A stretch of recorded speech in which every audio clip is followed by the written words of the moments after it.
Hey guys, check out the new episode, the new podcast. Appreciate you guys. Just remember, if you guys want a podcast, there's no better way to do it than Anchor. Number one, it's free.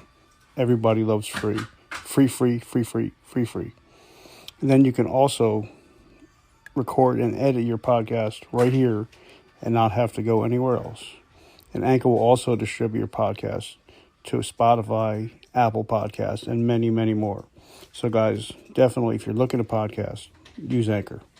Love you guys. Welcome to another episode of Vertical Momentum. I am your host, Richard Kaufman, also known as the Comeback Coach. Guys, as you know, this show is about life, people that are changing the world, changing life, and thought changers. And this gentleman that's coming on is definitely doing all of that. Guys, but I want to thank our sponsors first. You guys know that when I was in the military, I got hooked on energy drinks.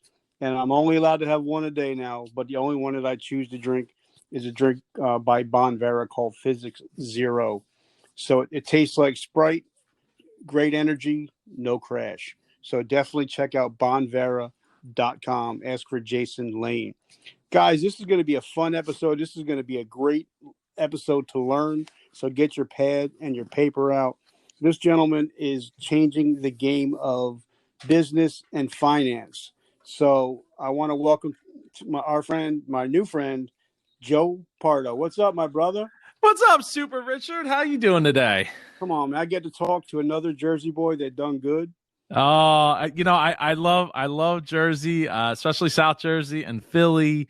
So I'm very proud to be from the area and even live in the house I grew up in. I bought it over a decade ago. So yeah, I'm in North Jersey, so I'm nice. I'm right by Giant Stadium. Okay. Are you a Giants fan or Jets fan? Neither. I'm a neither. Dolphins fan. Oh wow. Yeah. Okay. But I am a Yankees fan. I got to say that. You're probably a Phillies fan? Oh, Philly. I'm 4 for 4. Phillies, Flyers, Eagles, and Sixers. Wow. So at least you're consistent. I'm all over the place. So, like I said, you're changing the game of finance and business. So I want to talk about all that. But, I love to get to know the guy behind the business. So tell us a little bit about you. Tell us where you grew up and what kind of little boy Joe was. Oh, man. So I grew up in mostly Clarksboro, New Jersey, where I still live to this day. I grew up as part of a family that got, a divorcee family when I was about 6 years old. And when I was 6 years old, I knew what I wanted to do with my life, Richard. I wanted to become a child psychologist because I wanted to help other kids going through divorce like I was. I even cried on my grandparents' floor, the grandparents that started my family's business in the trucking industry. So I cried and was like, look, I'm the only boy. There's only just me and my sister. Like, I'm expected to take over this business. And, how am I going to do that? I want to help other kids going through, divorce like me. And they told me, like, you can do anything you want to do. Your great grandfather was a street sweeper. Like it, just do it to the best of your ability and you'll be great. You'll do great things. And that really changed the course. Now, I never ended up going into being a child psychologist because school and me didn't really get along too well. I was never into doing homework. So that, immediately puts a potentially A student down to like the low B to C category. And then if you don't pass all the tests, then you're not. Were you a sports kind of guy? I played as a kid. I did play sports up until about high school. Then I got really deep into like computer gaming and that whole scene, LAN parties, and ultimately helped me build events, which that between that and growing up in the family business, they would do a big event each year with 1,000 people would come in for a vendor night and a customer appreciation where we'd have an open bar and a buffet. And I, growing up as a kid, I'd run around grabbing all the pens and the free tchotchkes given away by the vendors and stuff. But that kind of played into how things really got shaped for me, as a computer geek, basically.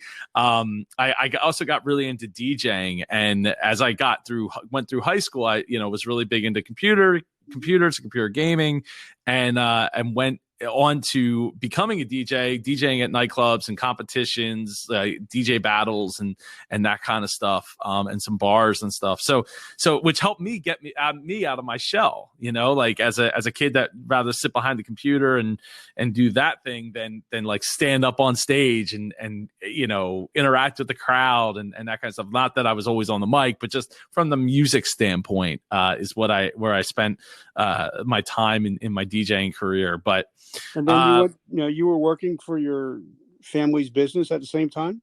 Yeah, so from the age of 6, I started working there, sweeping floors, stocking shelves, doing counting inventory, helping others count inventory, all the things that every 6-year-old aspires to want to go into in their summer breaks from school. 6, 7, 8-year-old, 9-year-old, 10-year-old. But I worked my way up from those beginnings, working in the warehouse, to working on the counter, selling parts over the counter, learning more about the parts that I was touching, every day in and day out. And then took that and also translated it into sales, going out and doing sales calls. But at the same time, going back to like 2000, I was also the IT director. So whenever there was anything computer, phone, telecommunications related, I was the go-to guy because, again, I told you I grew up in front of my family grew up under trucks. I grew up in front of computers. So, we had that exploited to its fullest. Are you telling me the Joe Pardo story, or are you telling me the Gary V story? Because no.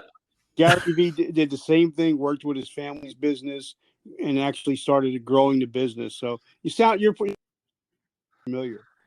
No, definitely my story. Gary definitely, his thing was, though, he took the marketing end of it and ran with it, right? And did something that, like, he was told, oh, like that's not a thing. You shouldn't be doing that. The wine, whatever it's called, wine library. Wine library. Yeah. So in my case, it was the technology end of it where I took what I knew and I put it into algorithms for inventory management. And I worked my way up to being the COO of the company and developing the operations by utilizing technology and injecting that technology into the company to make us more profitable. At one point, I built this algorithm that enabled us to go from a $6 million, fluctuation of inventory in the company down to 2.5 to 3 million. And we didn't have to fire sale anything. It was just by manipulating the stocking numbers on the principles that I developed over the years. So for me, technology has played a huge role in everything that I've been able to do, not only for my family, but also for the clients that I work with on the coaching and consulting side. So now, are you still involved in the company? So I left in 2014. It was unceremonious. It ended in a fist fight between me and my dad. It was very toxic at that time. It was not a very welcome change that I would be leaving the company. And in 2018, I came back to work. But the thing was the biggest part of that company, that $100 million company, had been sold off at that point. It was sold off a year after I left. And so what was left was, because it was a total of 5 businesses that made up this like enterprise, was the repair. We had a truck repair company that had been in our family since the 60s. So that was pretty much left with a properties company. In the wake of the truck parts company being sold, there was also a logistics company and a trucking company, like a straight up, like, own the trucks, own the trailers, and moving product for people. So when I came back, that had all been dismantled down to just a properties company and a repair, one single repair shop.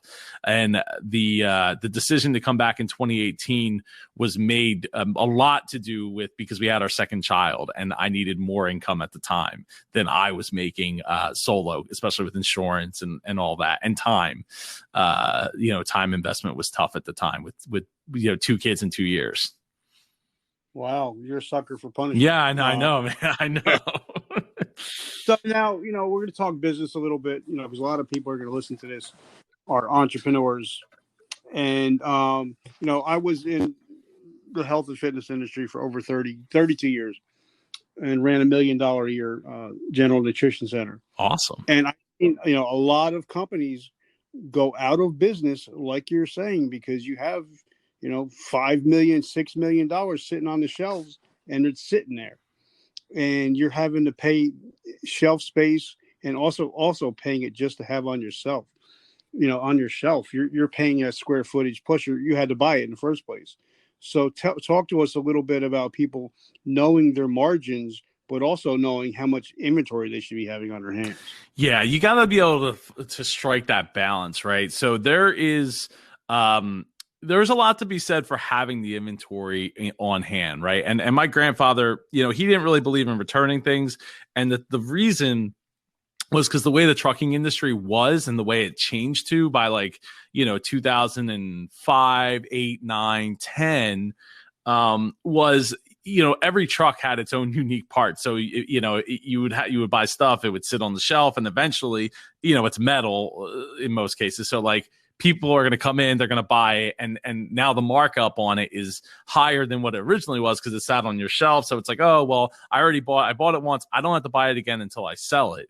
But at that point, if you're not keeping control of your mins and maxes of what you stock, the min amount and the max amount of each part, or each product, you're really running the risk of having things that sit on your shelf that don't pay the rent. So in my mind, everything has to pay rent. You pay rent, whether it's taxes, square footage of rental, mortgage. So the square footage that something takes up is something, that square footage you could be using for other things, like buying more of something that you do sell rather than holding on to things that are just collecting dust. And maybe someday somebody will come by and you'll have that part, but maybe they don't, or maybe that person is understanding enough where they could wait 2 or 3 days to get the part in because they know the truck was from 1988 and it takes a little while to get that part. It's not expected that you would have it. So I think it's about managing expectations both for yourself and for your customer base. And when we were implementing the algorithm into the inventory, I mean, there was a lot of pushback, right? People were like, you're bleeding us dry here, Joe. Like, I got nothing. And it's like, but then they would give examples of part numbers, and I'd be like, well, let's break out the computer. Let's take a look, right? And it's like, okay, that part number that you're saying is so important that you got to hold on to 10 of them. You haven't sold it in over 25 months. It's been 3 years since you sold it, or at least within the third year ago, right? So more than 25 months ago since you sold it. Do you really need 10 of them on your shelf? Well, that person comes in and it's like, okay, well, let's go and actually look at that. And it's like, well, that person has been in 6 months as it is. So what are we talking about here, right? We as humans have very bad concepts of time and money, but computers don't, right? They can help guide us. Now, with that said, it's really important that if you want to get people on your side, it's the old crab mentality, right? Turn the heat up over time. Don't turn it all up once. Now that was a young Joe mistake, at 23 years old, 24 years old, where I was like, hey, we got this algorithm. We're going to, implement it, and we're going to tweak it. And God, did I tweak it? Like every day that I was running the algorithm again in different product lines and trying to get it right. And it took forever to run that algorithm. So, you have to be willing to look at the numbers, use them as a guide, and then find a way to enable your team to be empowered so that they want to and can have the ability to have their own input. What's really ironic is when I made all these changes, people fought me tooth and nail. It really led up to me wanting to leave the company in 2014, actually in 2013. But the fact of the matter is a year after I left, they found out that the company that bought us, they got even less input. So they weren't able to just stock whatever they wanted. They weren't able to just say, well, I have 10 of them on the shelf. It's saying I should stock 0, but I want to keep 2 of them. The computer says, you send all of them, or you're going to hear about it, right? And me learning, really quickly to adjust enabled myself to say, well, keep 2 of them. It's no big deal. Send me 8 so I can redistribute the 8 to other stores. It's not the end of the world, right? But it's important for people to still feel safe and valued. And especially when you're talking about people that have worked there as long as I had been alive. So, 20 plus years, I've only, at that point I was 23, but basically as long as I had been alive, these people have been a part of our family. but unfortunately, like I said, my store, when I was managing the store, they were right next door to a Radio Shack. Okay, and Radio Shack had their whole belief. Well, this is the way we've always done it, and this is the way it's going to be. And guess what? They're out of business. Yep. They didn't pivot. So now, especially now at times with COVID, things are different. Things are not the same way. You can't just open a brick and mortar and people are going to show up. It's just not happening. Yep. So when you had to introduce your algorithm, I'm sure you had to say, well, whoever was in charge, listen, things are not the way they used to be. So we kind of have to move on with the times. Was that one of your big things when, you have somebody sometimes older like me? I'm 52 years old. And when my kids start talking about TikTok and Clubhouse, and I'm but that's the way the world is going now.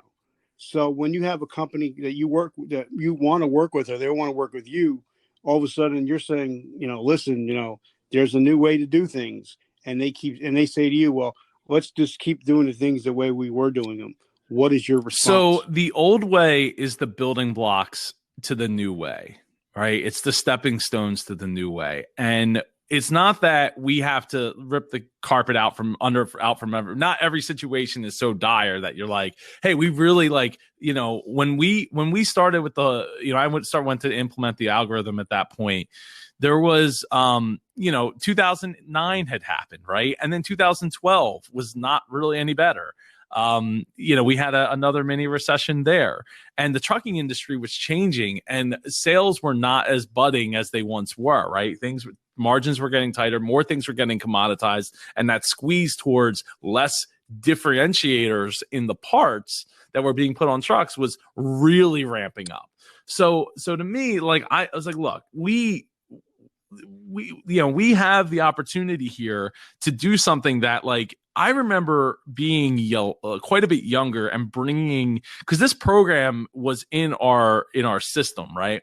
But the program that was in there to manage the inventory stocking levels was very rudimentary and didn't even really work. I remember having a conversation with my grandfather. I'm like, why are you printing out all these sheets and then manually making marks on the sheets and then giving it to someone else to manually type in all those changes and potentially making mistakes along the way, right? And you don't even get that level of granularity of data from the sheet because paper is only so wide. We don't have the carrier printers. Yeah. Those have been gone at that point. So we didn't even have those extra wide legal sheet style pads or pieces of paper to print on. So it's like, okay, let's figure out how we can implement this. And I reached out to our computer company and I started digging into okay, how can we make this work, right? What changes do we got to make to this? And I sat on the phone with them for hours and hours to make that happen. Getting people on board it really can be an art form. In trying to walk that line of we really need to do this or things might get a lot worse a lot sooner than we would prefer them to, right? We'll worry about this something in the future. That's great. But if you're to the point where you're like, oh no, at the rate we're going within, 6 months to a year, we might not be in business anymore if we don't make some kind of change, right? So it's sometimes you have to see the prize, right? Set the goal and then kind of pump the brakes a little bit, get some feelers out there and see what your team is feeling, right? And maybe the changes aren't for everybody, but like I said, at the beginning, the building blocks to the new way are made from the building blocks of the old way. So, did we do it differently? Not really. I mean, yeah, the numbers were changing, but we incorporate the ability for our managers to step up and say, hey, I want to keep this. I want to keep that. I want to stock this. Sure, you can stock it, but you can't just, we had a bad habit of, hey, Richard, I want to stock these pens, right? So I'm going to stock 40 of them. And when I go to stock it, I'm going to make sure I put in a minimum stocking and a maximum stocking. So minimum, we're going to have 10 and maximum, we're going to have 40. And then time would go by. And because you have so many, literally hundreds of thousands of parts across 11 stores, with each of them having their own lines, vendor lines and stuff. It gets lost in the shuffle, right? If you're not constantly going through it by hand over and over and over and over again, that's where the algorithm could like make those course corrections. Now, figuring out the right math to get the desired results, that's the real art form, because that can take a lot of time and effort to like really dial it in. Okay, so then when did this whole Super Joe thing come about? So the Super Joe thing goes back to 2006, which I was going through a difficult relationship at the time. It was like in year 2, and it was not going well at all. And one of my best friends growing up lived across the street from me. He ended up working for us for a couple of years. And we shared an office together. Like, how cool is that, right? Your best friend growing up, you're sharing an office. And it wasn't always that cool. Like, cause I love you, Matt, but spending, all day with you. And then we go back home and we hang out after work, it's just it's a lot of Matt and Joe time. But he drew this stick figure, like this little sketch of a superhero flying through the clouds, and it said Super Joe on the chest of the person, like in the where like the Superman emblem would be. And I didn't think, or maybe it was underneath, but I didn't think anything of it. I was like, oh, that's cool. I really appreciate that. And he said that, you're always positive. You're always trying to, innovate and change and see what you can do, see what you can help, and try to make other people's days better. And I'm like, oh, that's cool. So I take that piece of paper and I kind of like shove it into my desk, and I forgot about it. And then it was after I left the company in 2014, I'm cleaning out my desk later on. I'm like, what is this? I was like, this is cool. Like, I forgot all about this, right? Because now it's like 8 years later or something like that. So I'm like, what if I went and registered superjoepardo.com? And by that point, people were already really impressed with the podcast and starting to write books, the books I started to write, and the speaking engagements and the videos I was putting out and all this stuff. And then I was like, you know what? I'm gonna switch over to not just like, having people call me Super Joe Pardo. I'm going to just use superjoepardo.com as my main site and move everything to there, so it's in one place, and really go in and own that. And that was in 2017, I believe, was when I because I had the domain, it was forwarding to my other sites, but I was like, let's go in and own it. And that's what I've done since 2017. And I'll tell you, like, I've had people with doctorates. So like, oh, it's, doctor this or doctor that. They're like, I would give up my doctor, name to get your super name. And I appreciate it. To me, it's all about bringing the super out of other people. What can I do to, put a smile on their face, make them think like, okay, how you doing, Richard? I'm doing okay. Well, what do we have to be doing what do we have to do to get you to great? What do we have to do? Like, what do we have to do to move the needle and make you feel like you're doing something better, you're doing better than you are. Now, with that said, I'm a very much a positive realist. So I do, sometimes I come off negative, but it's really because it's the realist in me that's, creeping in there to say, look, everything, we're trying to be positive. Hey, we're going through COVID. Business is tough. You might have to reinvent yourself. Hopefully you already have, because you're well behind the curve at this point if you haven't. But we're going to get to the other side of this, right? And now we're going to have multiple revenue streams when we are able to open up back fully, right? Because we've taken the time to figure out a game plan of, okay, we're going to make these adjustments and go and attack the multiple revenue streams, not just the one that we had before, or maybe the one or two that we had before. Now, I truly love that. And, I was talking to a gentleman today, and we were talking about branding, and like a lot of people say, you are your brand, you are Super Joe, I am the comeback coach. So, it's kind of like if you were watching a press conference and Michael Jordan came out wearing Adidas, you'd be like, your mind would be blown, because he is Air Jordan. He almost did. He almost, I don't know if you know that story, but he almost didn't take the Nike deal. Yeah, but so talk to us about proper branding? So, look, there's lots of things that go into branding, right? How people interact with that brand, how you interact with the brand, how you talk about the brand, how people find out about the brand, how they self-identify with the brand. I am a big. Are you familiar with the story branding, Richard? I am Yes, a I am. huge proponent of that. I was a proponent of it before I even knew what it was. Like, because I grew up a big Disney fan. So like I knew, Disney, Apple, some of these other companies that like, they know how to inject the story. So before I ever had heard about it, I already knew, like, as soon as I started to listen to the audiobook, I was like, I already know this. Like, this makes a lot of sense.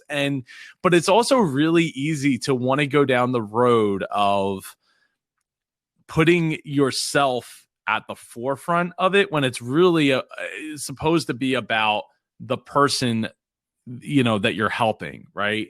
So you have to, like, sometimes you have to pump the brakes, take a look at what your brand is, what, where you're at with it, and what story are you trying to tell.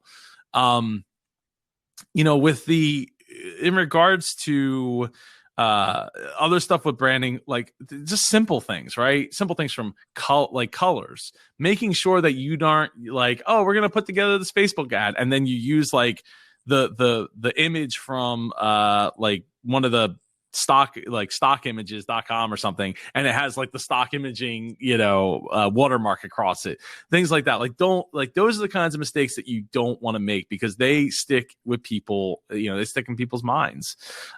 So getting really clear on your colors, the angles that you use. I mean, that can be all next level stuff.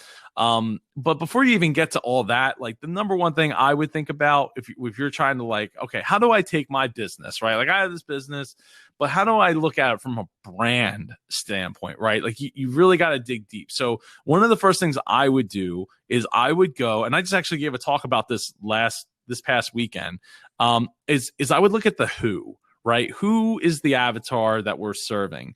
And then I would start asking myself all kinds of really deep questions about that person.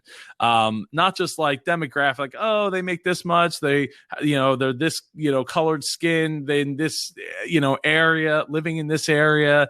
They're like, what are they driving? Why are they driving that car? What kind of shoes do they wear? Why are they buying those shoes? Is it because they're cheap? Is it because, all these things that you can build out this story of the who of who your brand is trying to target at is going to lend it so much easier for you to figure out how to go about targeting those people and how to position your brand with, maybe it's the right colors or something to that effect, but more realistically in the short term, like, how do I put together a Facebook ad that's really going to speak to that person? And when you're putting those avatar together, don't be afraid to do multiple, right? Because you might put together that person. I was running this through with one of my clients just the other day.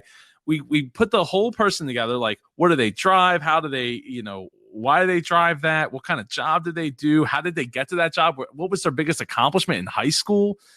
Things like that. And we got to the end of it and we looked at each other and I was like, we're not trying to reach this person. We're trying to reach this person's spouse or significant other. And then all of a sudden it's like, oh, cool. So it leads from one idea to the next. And it's like, okay, now I need to dig in. What does that spouse look like? What does that significant other look like? What do they do? How did they get there? What was their biggest accomplishment in high school? How did these people meet?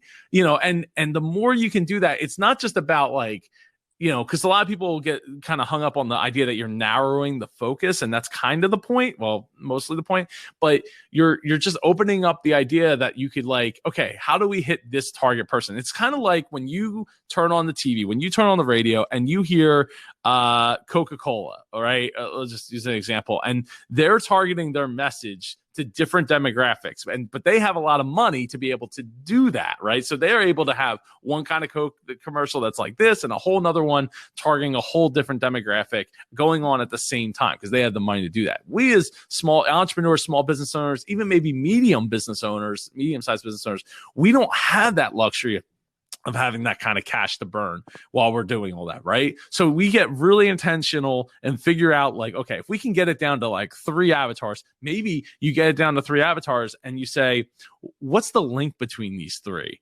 Maybe I could come up with something that link that, you know, that makes a spark there, that I could link between the 3, that now I'm making one message that pulls on the heartstrings of the fact that they all love pickup trucks. And they all, not just any pickup truck, but they love Ford pickup trucks. Why do they love Ford pickup trucks? Well, let's go back into the history books and see what kind of ads they put together. Now I'm looking at those ads and starting to key up on things that they're putting into their ads that speak to that demographic. You see the picture here?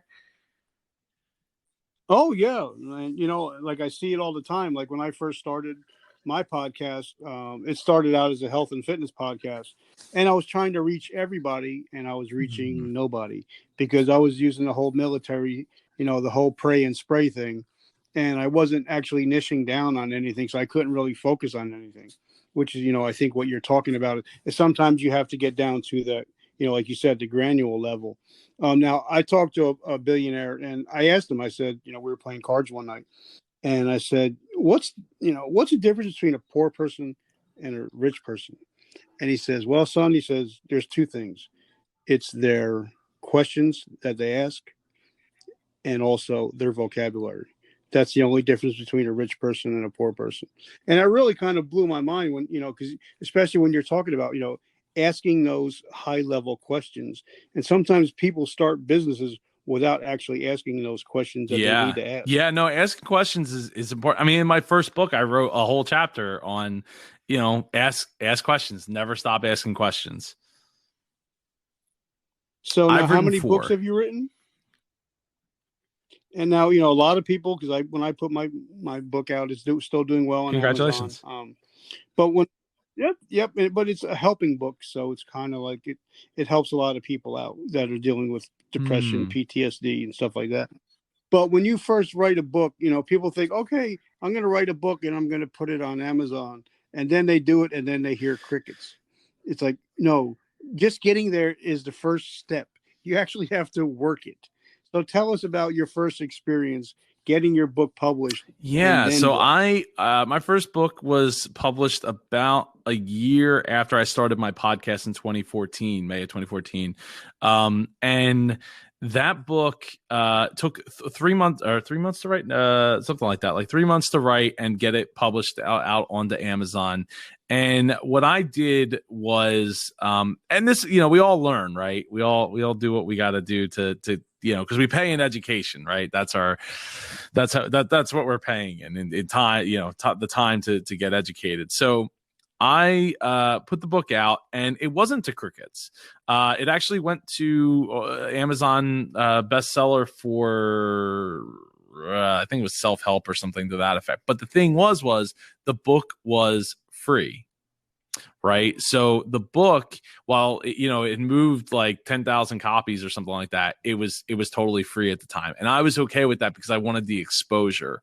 So you know, things that I did to promote it, like at the time I was still going, after I left my family's business, I went back to school for, a couple of semesters because I don't have a degree. So I thought, yeah, you know, maybe I should go back to school and all that. But then talking with the teachers, they pretty much were like, what, we don't know. We don't like collectively, like, we don't understand what you're doing here. Like, you already have all the experience, you know, you're getting A's on all your tests. Like what is a associate's degree really going to do for you? Right. Like, what are you looking to get out of this? So, but one of the things I did was when I went into my classrooms, I was like, hey, I told the teacher, like, hey, I just released a book. Can we get everybody in here to download it so we can get lots of exposure that way?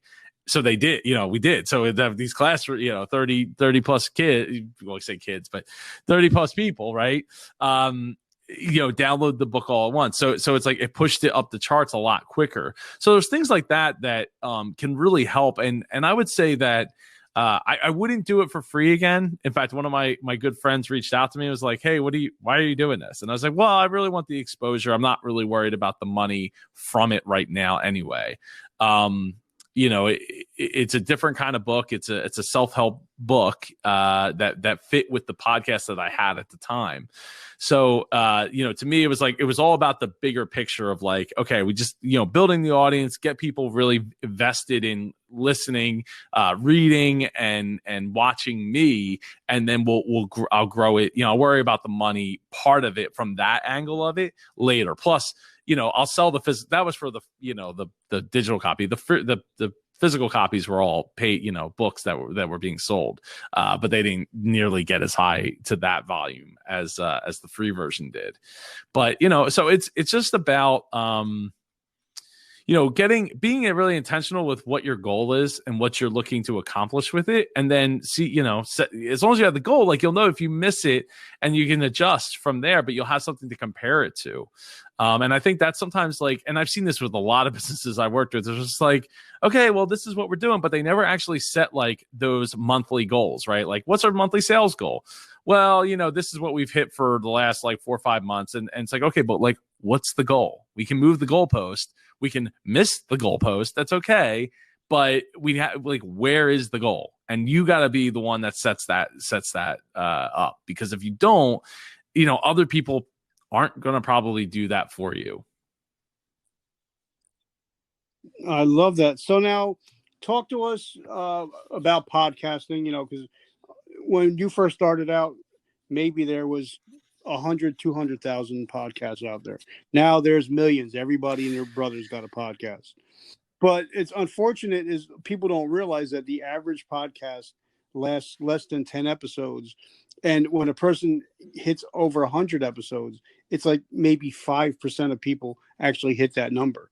So do you think consistency is the key? Yeah. So whenever I do something, I try to do it as much as I possibly can. So when I was podcasting, I was recording nonstop when I started podcasting, because I wanted to get better at talking on the mic.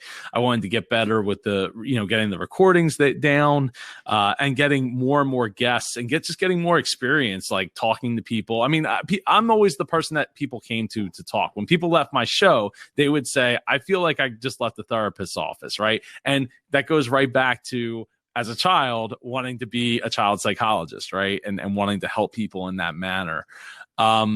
So for me, I always like, how do I do this? And then how do I do it so much so that I get really good at it? And then I start to back off from it, right? Like, so with podcasting, I went in the first week I released, episode 1. In the second week, I was like, well, I have 20 episodes in the tank. I should go to 3 days a week. So I did that Monday to, or was it? I think it was Monday, Wednesday, Friday.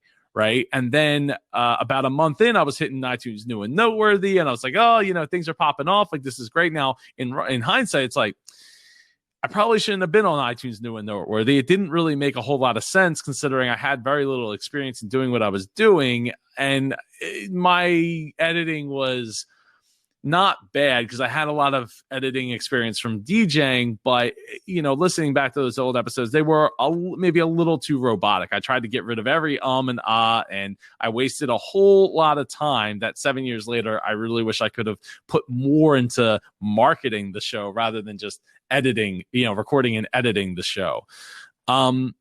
And later on in life, like I eventually in 2017, I went and I started vlogging, because I really wanted to like do business lessons daily, while through like doing it in a vlog style. Because I'm like, oh, nobody's done that. Like, I should totally do that. So I did it, and I did it daily for 100 days. And I got really good at editing. I got really good at shooting video. I got really good at like, making sure that things made sense. Now, what I didn't make sure of was that the SEO was there, so people would actually find the videos. And that's actually something that, like, even to this day, like I'm still going through those old videos and figuring out better keywords and what I can do to get them, pumped up the list a bit there. But so it's like when I decided I was going to start doing these Biz Coach Reacts videos on YouTube, I'm doing them 5 days a week now. So I mean, today I've already recorded like 8, I think. Eight with different people, get different guests. So to me, like, I just want to get really good at it, get the process down as pat as I can. And then, while I keep releasing 5 a week, actually, we're not even releasing 5 a week. We're actually releasing 9 a week at this point. I don't know. Maybe. I mean, it's working, so I'm interested in continuing to do it. It doesn't take a ton of time to do it. But the important thing is I want to do something. I'm going to jump into it full force. Put some other things on pause to get really, really good at the process and get better at understanding it and what I can take away from that experience and apply it to other experiences and other areas of my business.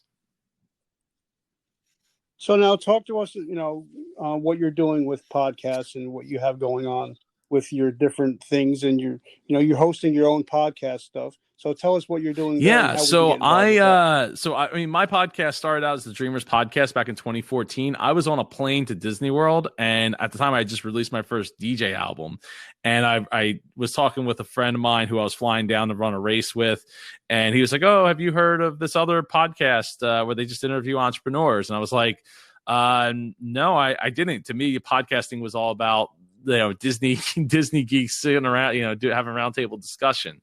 So I was like, okay, well, I never thought about podcasting like that. So I was like, I know a lot of people in business, and I had just left my family's business at that point, and I really didn't know what I was going to do. I went to a bunch of networking events and things, but nothing was really ringing through to me. And while we were on the plane, I developed the name, and I wrote out a list of all the people I would have. I was like, I know a lot of people in business, but I know a lot more people living their dream. So the plane landed, I whipped out my phone, and I registered the domain name, the Twitter handle, the Facebook page before we got to the rental car. 2 weeks later, I had my first episode out because my man Al Kessel, who's my Mr. Voice on the show, he filled in some of the blanks. I had been building websites since '96, so I already kind of had a background in tech. I had a background in audio recording with the DJing, so I already kind of knew what I was doing. I just needed to get really good at talking on the mic, as well as get putting some pieces together to get it on up on the internet as a podcast. So about 6 months later, I love bringing people together. To me, that's what life really boils down to, is how can I bring people together, have a great time? So being at being like that, I was like, let's bring people together to a podcast conference. So I founded at the time it was called the Mid-Atlantic Podcast Conference in December of 2014. It's now called the Independent Podcast Conference, and it has grown significantly over the course of 2020 thanks to doing 11 virtual conferences. Like I said, when I do something, I like to do it a lot. So for 2020, my goal was to have one every 2 weeks, and we did that starting I think the first one was March 28th, and I did one every other week up until the end of October, which at that point I said I'm going to take the last 2 months of the year off from all of that and just decompress and figure out what what next steps look like. But yeah, so we hold an annual conference every September. We hold it here in South Jersey. The last time we had one in person was 2019. We actually held it at the Ocean Casino and Resort down in Atlantic City, which was absolutely incredible. Normally we host it at the Holiday Inn down here in Swedesboro, right, 20 minutes from the airport. So we have people come internationally. We've had people from Australia, we've had people from the UK, Canada, all across the country join us year in and year out. People absolutely love it. They go crazy for it. And it's something that's different from other podcasting conferences because we don't have multiple tracks. We put everyone in one room. So you're rubbing elbows with all these big name podcasters or, veteran podcasters, Hall of Fame podcasters. And that's, so we do that because, I want people to feel like they're hanging out in my living room. It's a chill vibe. Nobody gets dressed up for it. It's t-shirts, it's jeans, it's, your favorite podcasting apparel. And we talk podcasting for 2.5 days, and it's just so much fun. Well, I would love to definitely get invited. Yeah, I'd love to have you. I would love to be able to hang out. And well, not only that, but now now we've talked, and I know you're from Jersey, so now there's no reason we shouldn't get together, have lunch, and actually start building a real relationship from here on out. You know, because whenever I have anybody on my show, the relationship just starts with the recording, Yep. and it builds from there. That's why I have so many. I have a lot of friends in life, and I'm grateful for that. So the last two questions, like you already answered most of them, but how do we find you? How could we support your mission? Yeah. Well, How do first we off, find your Richard, books? I want to say when people ask me, like, what have I gotten out of podcasting? I tell them it's friends, it's relationships, it's people. Like, that's the number one thing. Like, if you're getting into this to be like, I'm going to make $1 million. Look, when I got started, I was like, hey, I'm going to get this sack of money coming through my computer screen so fast. It's going to make my head spin. Like, I looked at what what some of the other entrepreneurs in the space were doing. And I just, worked backwards from that example and was like, okay, I'm going to build, from speaking to coaching to podcasting. These are like and writing books, like these are the 4 key areas that I'm going to put my focus in. And I'll tell you, nobody understood it. You're like, I never even heard what a podcast was. Like, what is that? But ultimately what I've gotten out of this is the relationship. So when you say, relationships and the conversation is the first thing, I can't tell. I have friends all over the world, as I'm sure you do too, Richard, from the podcast. It builds on itself. The relationships, I have made so many friends. It's absolutely incredible. So more power to you for recognizing that. Well, I've always, like I said, I'm a big Gary V guy. Got to meet him, got to talk to him a couple times. And, something that he said in one of his books, I don't remember which one, is that if you promote your friends 10 times more than you promote yourself, you'll never have to promote yourself again. So I kind of fell into that where I rather talk about my friends. And like, if I do make a post on Facebook, it usually includes 2 or 3 of my friends. So it's always promoting others and always taking care of others.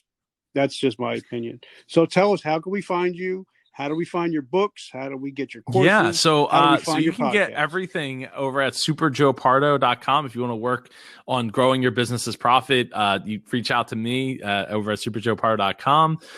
It's at superjoepardo on all social media. If you want to get involved, if you want a podcast, if you want to figure out like what you can bring to the table for the niche or industry that you're in, and you're like, I need to have a podcast, go over to indiepodcasters.com. That's INDIE podcasters.com. We have a free Facebook community, which we just are coming up on 2,500 members, which is absolutely insane because literally in September of 2019, when we changed the name from Mid-Atlantic Podcast Conference to Indie Podcast Conference or Independent Podcast Conference, we were about 400 members. So in a little over a year, we've like 5 times that so far, and it's growing daily. So it's really supportive. It's really tight knit. And we welcome everybody and anybody into the family to chat and get information and all that. And then our next event will be our next in-person event is supposed to be September 9th to the 11th. Tickets are on sale now. I'm hoping that it's in person. I'm kind of getting more and more hopeful as the days go by that it actually will actually be able to pull it off. But if it's not, it will be virtualized. And our next virtual event is April 17th. It's the Super Entrepreneur Conference, and you can go check that out at superjoepardo.com/super. As well as the next Indie PodCon is May 29th. That'll be virtual. That'll be a virtual event for beginners. That's a key one. That's for beginner podcasters. So go over to indiepodcon.com. Definitely going to check it out. And if we are connected on LinkedIn, I'll have to check, but hopefully we are. Last question I ask everybody, because I ask 100 different people, I get 100 different answers. That's why I love the question. We're such a busy world. Usually parents are working 2 jobs. Now because of COVID, a lot of people are homeschooling. So if I ask somebody to do something in the next 7 days, it pretty much will never get done. It'll put on the back burner. But if I ask somebody to take an actionable step in the next 24 hours, they're more likely to do it. So if you know somebody that's struggling with their business or their podcast, what is something they can do in the next 24 hours? Number one thing, grab a piece of paper, grab a pen, start writing down your process right now. And you'll start to see where the inefficiencies are right out of the gate. Go, obviously businesses, the more complicated, the more processes, but just start with what you do, right? And then start with what the rest of your team does. And if you're doing a lot of things, then maybe you need a bunch of different sheets of paper to represent each of those pieces. And then to double on that, once you get your processes written down, go and use the Eisenhower Matrix to decide what's really important and what needs to be done, what can be outsourced, and what could just be thrown away. All right, hold on now. Just back up a second. The Eisenhower Matrix is the, I'm pretty sure it's the Eisenhower Matrix. Maybe it's not the Roosevelt Matrix. Maybe it's no. Yeah, it's the Eisenhower Matrix. I always get those two confused. So what you do is you're going to make a cross, right? Like a plus sign on your piece of paper.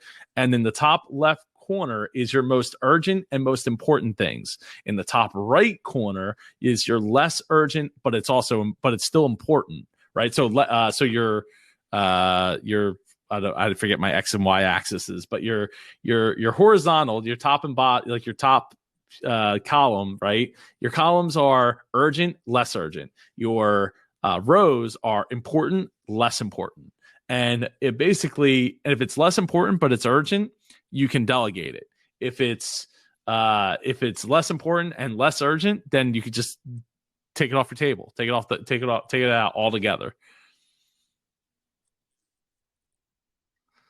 Cool. I'm definitely going to use that. I just sent you a Awesome. connection request on LinkedIn just so we connect.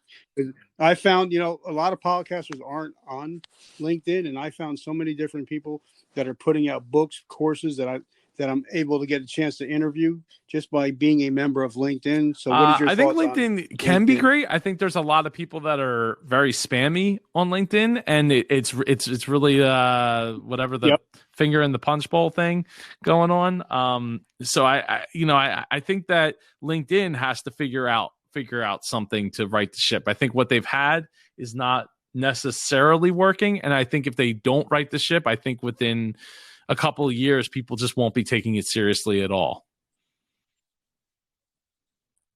I love that, and I totally agree. So, guys, definitely check out my brother, Super Joe Pardo. Get his books, listen to his podcast, get involved with him.